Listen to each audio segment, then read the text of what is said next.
everyone, and welcome. My name is Danae, and I'm one of the Associate Directors of Destination Services here at the CVB. We're so excited that you joined us today for our second episode of our GPS Reboot series called Art and Soul. Greater Palm Springs has a very diverse and rich arts and culture history. One way our visitors can experience the arts and culture scene is through our museums.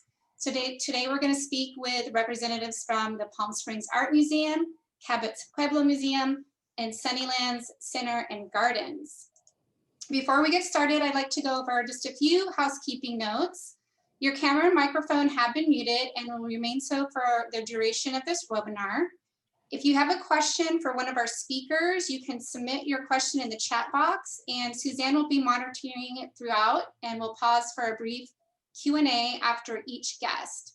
If we don't get to your question, we'll be sure to follow up with you after our program. And finally, for best viewing, please select Speaker View. Now, to kick things off, please welcome President CEO of the Greater Palm Springs CVB, Mr. Scott White.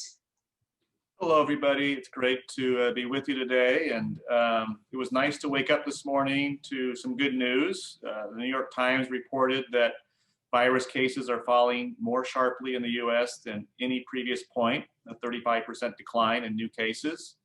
And our region is down 24% over the last 2 weeks as well. So hopefully we're moving in the right direction, and we can all do this in person in the future. For those of you that are new, we'll give a little update for the destination. Our airport has actually added quite a bit of new service.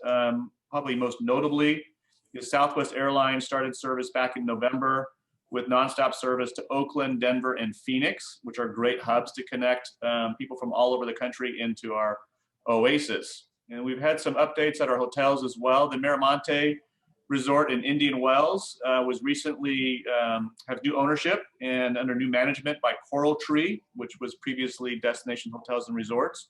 They have 215 rooms, and they plan to make some upgrades to rooms and property enhancements over the coming months. So we're excited about that relationship. The Riviera in Palm Springs is now Margaritaville. That happened last year, 398 rooms, and they have over 40,000 square feet of meeting and event space. So it's a new experience for our destination. We're excited to work with them. And then some renovations. The JW Marriott last year completed a $90 million reinvention with new guest rooms, new suites, meeting space. They've all been revisioned. They took everything back to the studs. It's a beautiful, beautiful new product. They've also upgraded and enhanced their lobby and public areas in the atrium. So we're excited to hopefully welcome meetings back here in the future. The Westin Mission Hills has completed renovations of their lobby, lounge, courtyard areas. They added a duck pin bowling alley, which is a lot of fun. And they're completing a guest room and main pool renovation, which is due to wrap up by June. So I think we're good timing there. And then the Hyatt Regency Indian Wells has a new water park with a lazy river. And if you're a little bit more daring, they have two 30-foot dueling water slides, which is a lot of fun. And of course, our iconic Quinta Resort has done a makeover of their plaza area. It's the outdoor area near their restaurants and so forth. Beautiful setting. And they've also redesigned their lobby. And then on the horizon in downtown Palm Springs, the Agua Caliente Cultural Plaza is under construction. It's a 5.8-acre campus. Will feature the new Cultural Museum and their new spa, celebrating the sacred Agua Caliente mineral hot springs. It's a beautiful, beautiful design, and I think it's going to be an incredible attraction and enhancement to our destination. And then for those sports enthusiasts, Oakview Group is building a state-of-the-art sports and entertainment arena. This will be kind of Center Valley near Palm Desert, for those of you that are familiar with us. It'll be more than 300,000 square feet and have over 10,000 seats. And it'll be host to the American Hockey League. This is the junior league to the Seattle hockey team. And they haven't announced a name yet, but hopefully soon. And that'll also host live events. They're going to partner with Live Nation. So we're excited about the new entertainment venue and opportunities to host events and experiences there. And then also Silver Rock Resort in La Quinta is still moving forward with the Montage and Pendry. And we're looking forward to have some dates on that in the future. And those of you that want to surf or want to learn how to surf, the Palm Springs Surf Club in Palm Springs is under construction and will open later this year or early next year. And then there's also 2 more surf parks that are under design and consideration built in Palm Desert and La Quinta. So a lot of new experiences, but today we're here to talk about arts and culture. So I'm going to turn it over to the experts and the rest of the team to talk about that, and hopefully we can all see you here in the near future. So stay safe, and thank you for being with us. Thank you, Scott. I appreciate the what's new in the And of course, I destination. introduced Colleen Pace. I'm sorry. That's okay. That's okay. Our Chief Sales and Marketing Officer. That makes my job look easy. So sorry about that, Colleen. No worries. So hello, everyone. Happy New Year. We haven't had this program since last year. So Happy New Year to all of you. Thank you again for joining us. For those of you who are returning, thanks for returning. And for all those who are new, we're excited that you're here to share our Greater Palm Springs experiences with you. As mentioned by Scott and Danae, arts and culture is a very important pillar to our destination, and we're known for our rich arts and culture experiences. Whether it's our famous concerts, festivals, mid-century architecture, public art installations, galleries, museums, there's really something for every type of art lover. Today, we're going to be highlighting museums, as Danae mentioned, and our first guest is with Sunnylands Center and Gardens. Sunnylands is a place of tranquility and hospitality where national and international leaders convene to promote world peace and facilitate diplomacy. It has also become a major attraction for visitors, offering estate tours, garden walks, bird watching, art exhibits, among many other activities. And first, we'd like to share a short video overview of Sunnylands. Walking through the front doors of this estate is like entering a modernist time capsule. The atrium and living room are untouched. The room's centerpiece, a Rodin bronze sculpture of Eve, encircled by more than 300 pink bromeliads. On the surrounding 11-foot lava walls, Impressionist and Post-Impressionist paintings by Cézanne, Degas, Gauguin, Monet, Renoir, Van Gogh, and others. The estate grounds include a 9-hole golf course, 11 lakes, hundreds of mature trees, a swimming pool with the most glorious views, and a bountiful rose garden. Marine One landed outside. Frank Sinatra was married inside. The presidential visits, the opulent parties. Today, the historic estate still serves as a neutral meeting place for national and world leaders. When not in use, the public can purchase tickets and tour the home and grounds. Walking through the And now it is my pleasure to introduce our first guest, Janice Lyle, the director of the Sunnyland Center and Gardens since 2008. Janice oversaw the restoration of this historic estate, the construction of the public center and gardens, and the building of the Sunnylands Administrative Campus. She manages a professional team and is responsible for the preservation, interpretation, and public aspects of Sunnyland. She is the author of the book Sunnylands, American Mid-Century Masterpiece, and has lectured extensively on modern architecture, preservation, and museum topics. Welcome, Janice.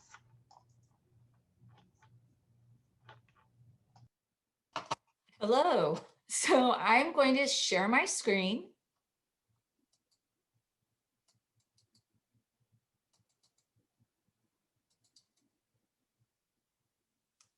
There we go.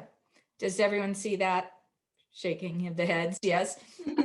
You have just seen an introduction to Sunnylands, its history and its beauty. And I thought I'd chat a little bit about the uniqueness of our location and the uniqueness of our historic site. Its mission is an unusual combination of preserving history and making history. So on our 200-acre estate, the Annenbergs envisioned that their created oasis in the middle of the California desert could be used by the President of the United States, by the Supreme Court justices, by the bipartisan leadership of Congress in order to foster international agreement and to strengthen democratic institutions. So that is the convening aspect of our mission, but the mission also included making the property available to the public to learn about the significance of Sunnylands. Those two aspects of a mission are relatively unusual in the museum world. Usually you're preserving something and you're not letting people engage in using it. that puts up an interesting challenge to us to balance the preservation aspect with the reuse aspect. So I wanted to show you some photos to emphasize the complications of a place like Sunnylands. Here you're looking at a section of the living room as you would see it if you were on a tour, one of the tours we offer to the public. You are looking at original William Haynes design furniture, reproductions actually of the amazing Impressionist and Post-Impressionist paintings collection, other original artworks, and you're getting a sense of how Sunnylands looked while the Annenbergs lived there. This is a photograph of another of the rooms in the house called the Room of Memories. Again, you're seeing it the way the Annenbergs lived there. You also see that it's filled with original furniture with references to the memorabilia of their life, photographs that document the people that they came in contact with. And on the far right, a original painting by Raphael Peale of George Washington. So I want you to look at that Washington painting, and then you see it again, located in the same spot of the first photo I showed you. And this photo represents a 2014 meeting between President Barack Obama and King Abdullah of Jordan. They're seated in a space that should have been the corner of the living room. The George Washington painting has been moved by the White House to this location so that they can have a formal portrait. Notice all the rest of the furniture has been removed so that the press corps and the photographers have space to document this new event, this new making of history at Sunnylands.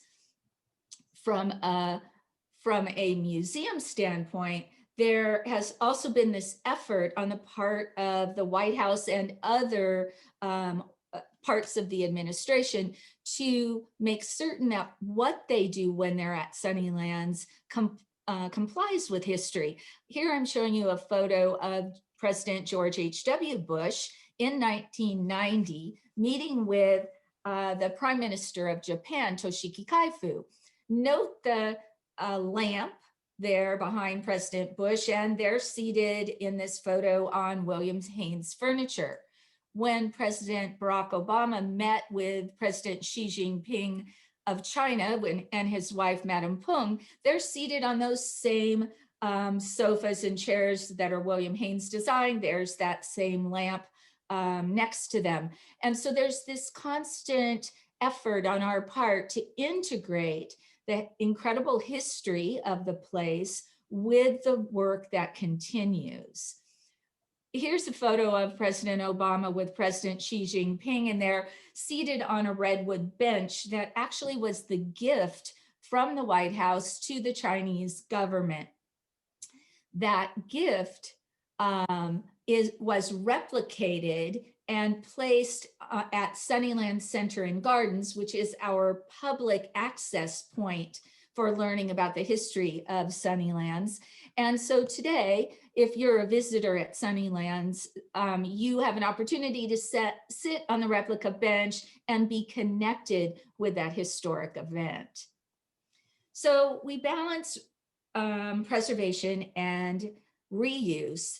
But we have a third major concern at Sunnylands, and that has to do with sustainability. I'm showing you this beautiful photograph of a portion of the 200 acres of parkland that make up Sunnylands with a dramatic mountain backdrop. But we're in the middle of a desert and there are water issues in our region. And so for us, as responsible stewards of a property, we are committed to changing in ways that can be sustainable for the long term, much of the exterior landscape.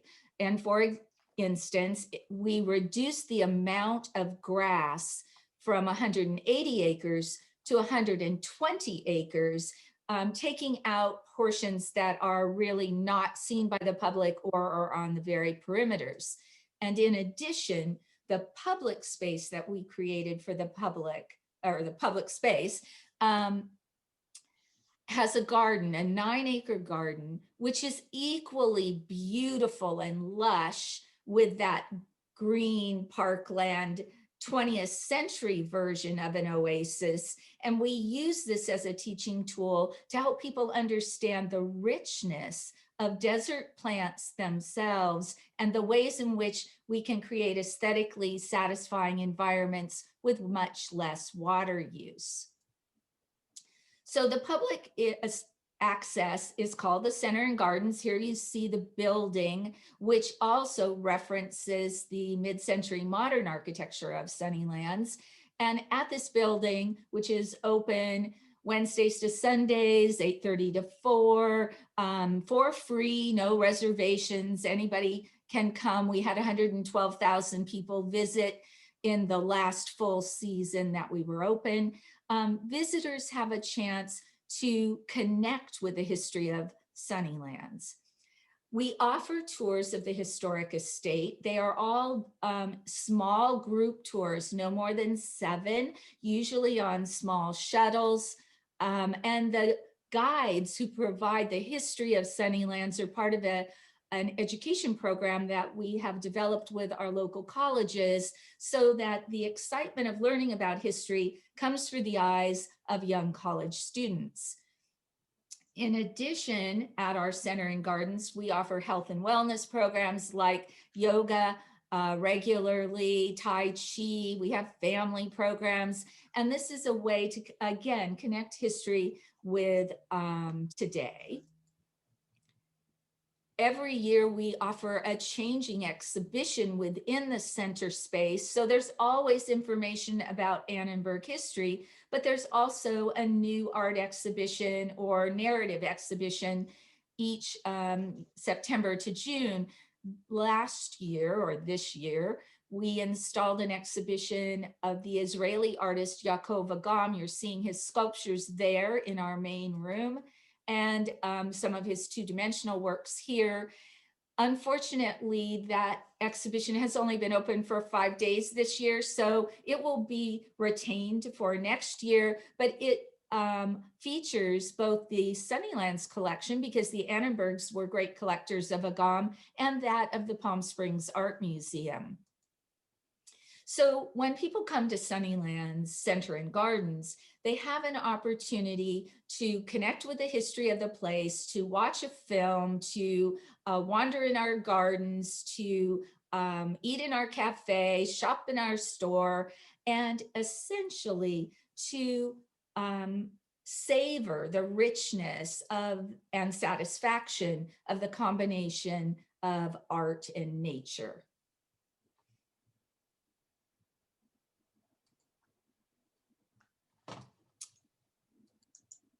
There we go.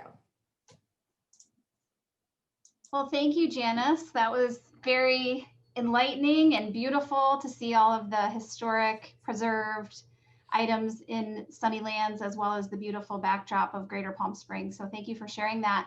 I'm going to turn it over to Suzanne to see if we have any questions for Janice. We have one question for Janice. Are you able to offer group tours of the house? And if so, how do we go about securing a reservation?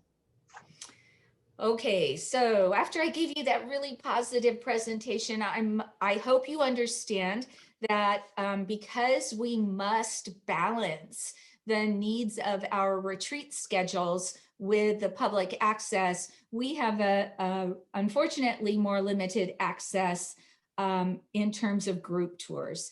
And so essentially, access to the historic estate is released on the 15th of a month for the subsequent month.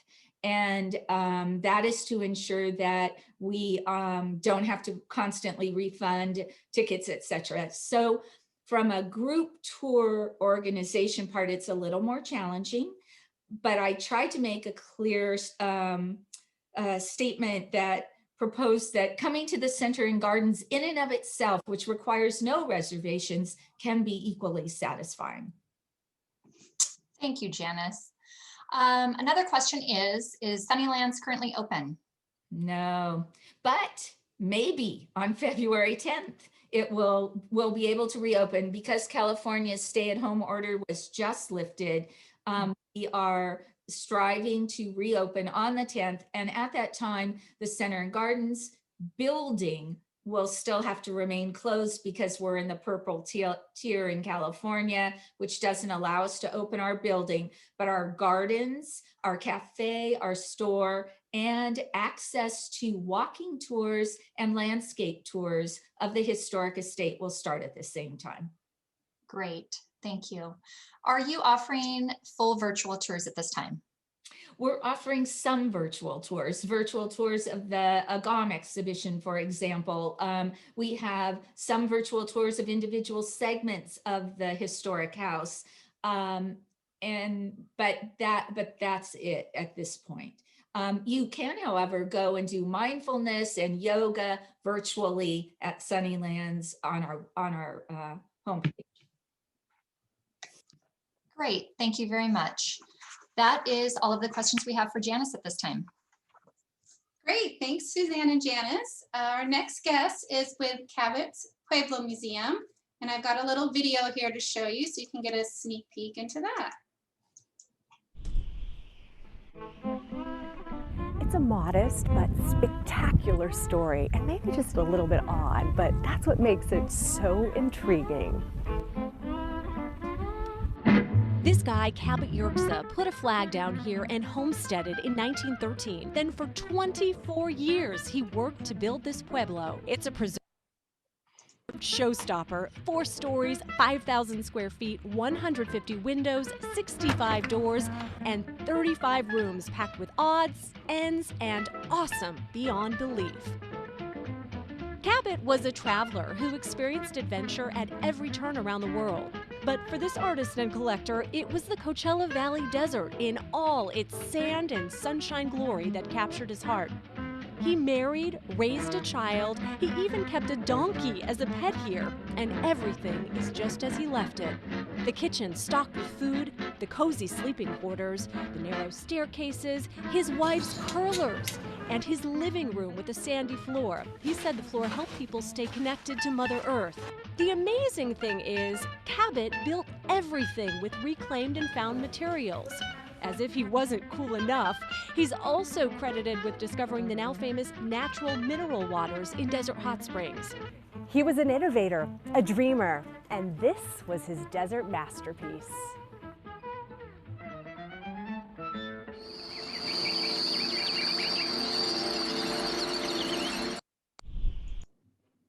All right, so it's my pleasure to introduce Irene N. Rodriguez, who serves as the Executive Director for Cabot's Pueblo Museum. Irene began her leadership at the Palm Springs Art Museum, where she developed and strengthened community relationships in the Coachella Valley with the museum. Irene currently leads the organization in meeting its mission of promoting and preserving Cabot Yerxa's legacy by increasing the visibility of the museum, developing a multi-visit school program, and imparting the life story and experience of Cabot Yerxa, the founder of the museum. So for this portion of the program, I'm going to ask Irene some questions. Welcome, Irene. Thank you. It's a pleasure to be here and share what we have to offer to our visitors about the museum and about the legacy of Cabot Yerxa. So why don't you start off by telling us a little bit more about Cabot Yerxa? So Cabot Yerxa was a very interesting person. Something that we actually do is say he's a very curious person. So just to let you know, at different points of his life, he traveled. At 16, he traveled to Alaska. He came here at the age of 30 to homestead with his family. And at 42, decided to travel some more. So he went to Mexico, South America, and Europe, took classes in France.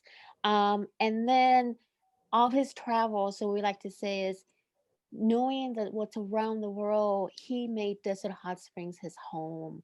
And at the age of 58, started to build this wonderful pueblo, and hope be inspired because he was just an advocate for Native Americans, that he really wanted to showcase the contributions and the rich culture that Indigenous people have. Well, it's such a fascinating story. How do you share Cabot's your success story with your visitors? So we do it in various ways. We do have a video that we show that's about 20 minutes. We actually also be able to do it as a tour to really capture what he did.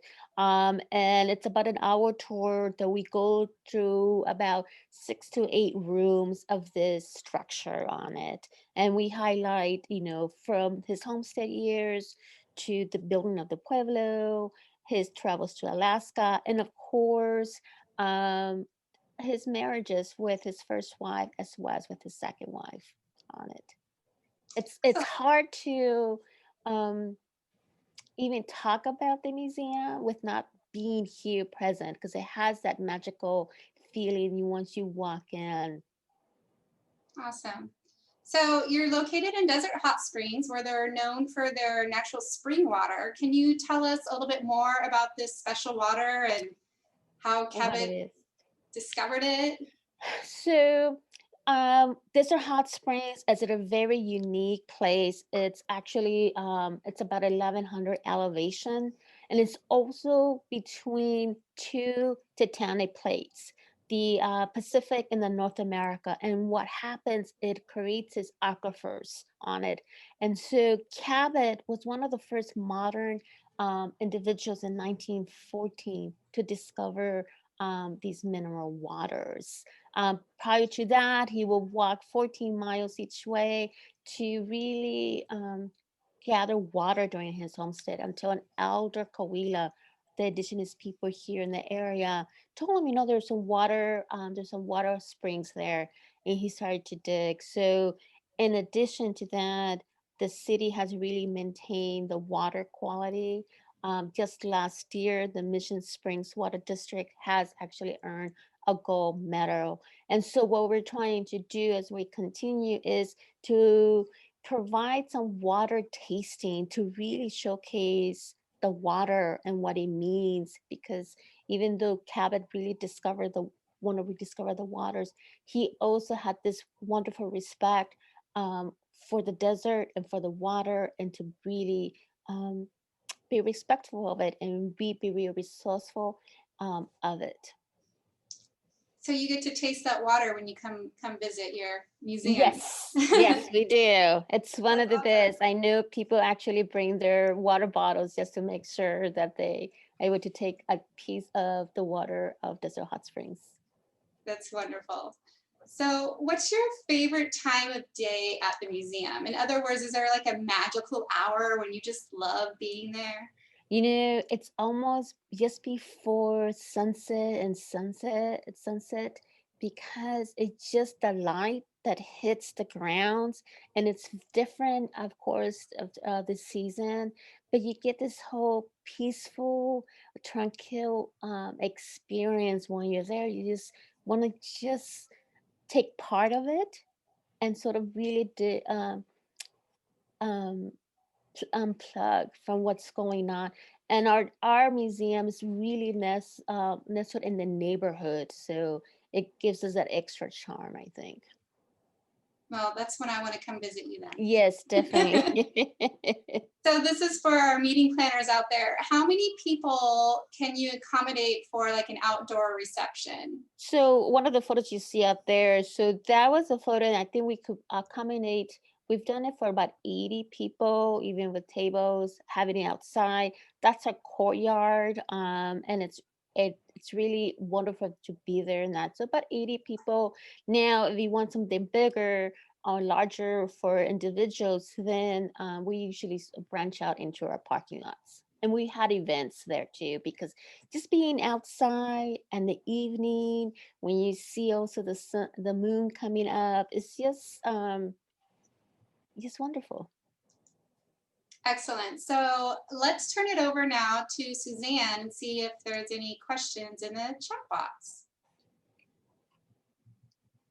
Irene, we have one question for you. Sure. In addition to receptions, what are some other ways that the space can be used? So I had a couple of things that the space has been used. So about a couple of years ago, we had an alumni come through, and they did a whole presentation with the professor, kind of lecture wise, but offering reception. And then just last fall, we actually had a paint night with the group here in the valley that really wanted to come out, be respectful of being social distance and be safe, and that is something that we were able to do again in the evening. So it's just really magical. Great, thank you, Irene. We have no further questions. Thank you. All right, thanks, Suzanne and Irene. Now for our final guest, I would like to introduce Mr. Scott Slavin. Scott Slavin has been with the Palm Springs Art Museum since fall 2017. He oversees all digital communications, graphic design, press relations, brand consistency, and production of most printed materials for the museum. He also serves as the editor of Insight Member Magazine. Previously, Scott worked in Los Angeles as VP Communications at Promax BDA, a television marketing, promotion, and design association, and as Director of Creative Services Brand Management at the Academy of Television Arts and Sciences. Additionally, he has co-authored 4 books with noted thriller writer James Patterson. That's a fun fact. So Scott has a BA in Fine Art from UCLA. Welcome, Scott. Well, thank you. It's great to be here. Danae is going to be kind enough to advance the slides for me. I'm not sure I trusted myself to share my screen. So the big thing about Palm Springs Art Museum is it is not one single building. We have a number of assets. Here you'll see at the top photo is our main museum. We sort of refer to it as the main campus. It is in the heart of downtown. It was built, well, back up a second. So the Palm Springs Desert Museum was established in 1938, same time the city was. It went through various locations around the downtown area. Over the decades, increasingly started collecting art as opposed to natural artifacts and things like that. In 1974, a noted architect of the region, E. Stewart Williams, was commissioned to design this building, the one you're looking at, and it opened in 1976. Then in 2005, the museum officially became the Palm Springs Art Museum and officially had its entire focus on fine art. Now, the Architecture and Design Center was formerly a bank that was built in 1960, also by E. Stewart Williams, and it became part of the museum's assets in 2011, I believe, and it opened in 2014. More on that in a couple of slides. So we can go to the next one. Oh. Okay, so as I said, we have some additional assets. Up on the hill behind the museum, we have Frey House 2. Albert Frey was another noted local architect. He built this small, really amazing residence for himself in 1963. It's basically a one-bedroom, well, it's a studio really. Has some of the most amazing views you can see in Palm Springs. The sunsets and sunrises are fantastic. Now, a new addition asset that we're getting is the Illuminaire House. Albert Frey and his partner, whose name I'm forgetting, shame on me, built the first, what we would call a prefab house. It was made all out of aluminum. It was in upstate New York originally, I think. I believe it's moved around a number of locations. There's been an effort for a number of years to bring it to the museum, and we're so excited that it is here. The truck with all the panels and all the parts is sitting in our south parking lot. You can see it's sort of a rendering right there. It's a two-story building. It is about to start construction in about 2 months, I think. So that's going to be open probably in the fall that people can look at. Then about 15 miles away from Palm Springs, south is Palm Desert. We have a sculpture garden, the Face Arkowski Sculpture Garden. It's about 2 acres of rocks and winding waterways and 14 just amazing sculptures. It's a beautiful area. It's free to, it's open sunrise to sunset, and we do lots of events there. I'll have some pictures in another slide. Next one. So this is the interior of the main museum. It's 3 stories. This is what we call the Atrium. We, like I said, focus mostly on contemporary art, though we do still have some Mesoamerican artifacts and things like that. Next slide. Some of the significant artists that we have in our permanent collection include Henry Moore, Helen Frankenthaler, Albert Frey, as I mentioned, Ed Ruscha. We've got a really, I'm always amazed for a museum of our size, in a city our size, that we have such an amazing collection. It's very gratifying. And so, of course, since the closure, we have been looking for ways to reach out to our members and to keep people engaged and informed. And we've been doing weekly profiles of some of the significant pieces in our collection. If you have any interest, I encourage you to go to our website and look at Palm Springs Museum at Home. They're just short 2-paragraph informative texts on some really great artwork. Next one. Okay, so when you walk into Palm Springs Art Museum, you've got 2 main wings on the right and the left. These are where our main exhibitions are housed. Would be generally a traveling exhibition or something major that we put together utilizing elements from our permanent collection. On the bottom, you see Alexander Gerard, Designer's Universe. That was our last big exhibition before the closure. Next slide. Here's the atrium, the lobby when you walk in straight ahead. And as you can see below, it makes a great party space. We've hosted many, many things here. Our annual Winter Gala is held inside the museum. The Palm Springs International Film Festival rents out our space to have their receptions. It's a really great space that has lots of uses. Next slide, please. So our second floor runs around the edges of the museum. You'll see underneath the incredible windows there, that's where we have our Henry Moores and some of our Alexander Calder, some of our great sculptures. The rest of that floor is made up of Mesoamerican artifacts and artworks.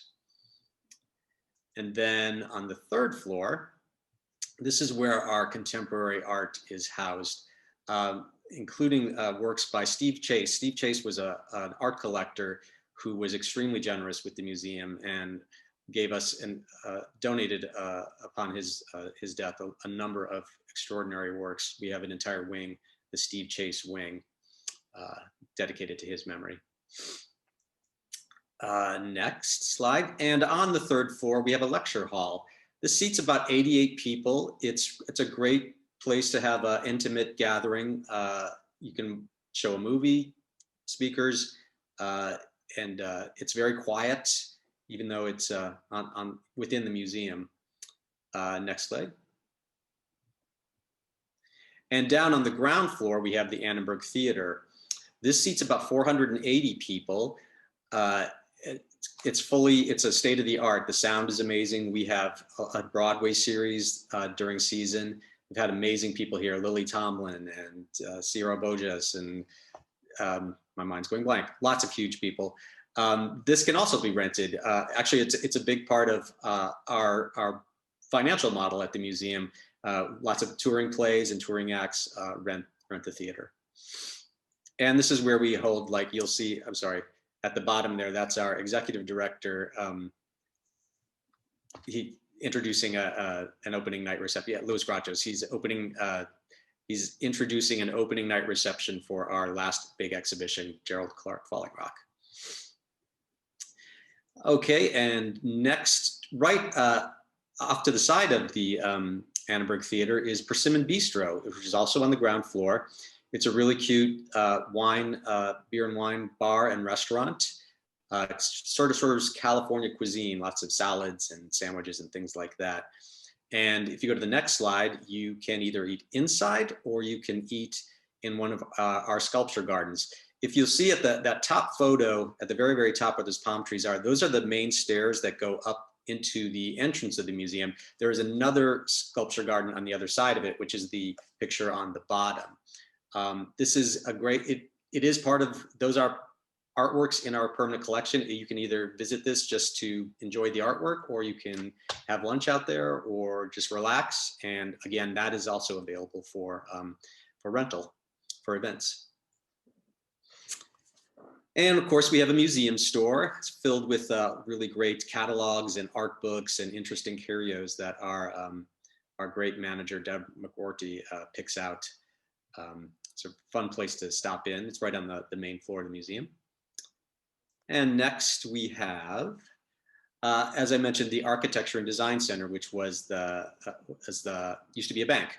So it generally has one exhibition in it. And you're seeing here the last one we had, which was by a local artist named Jim Isserman, who does really fun, bright, colorful pop art type things.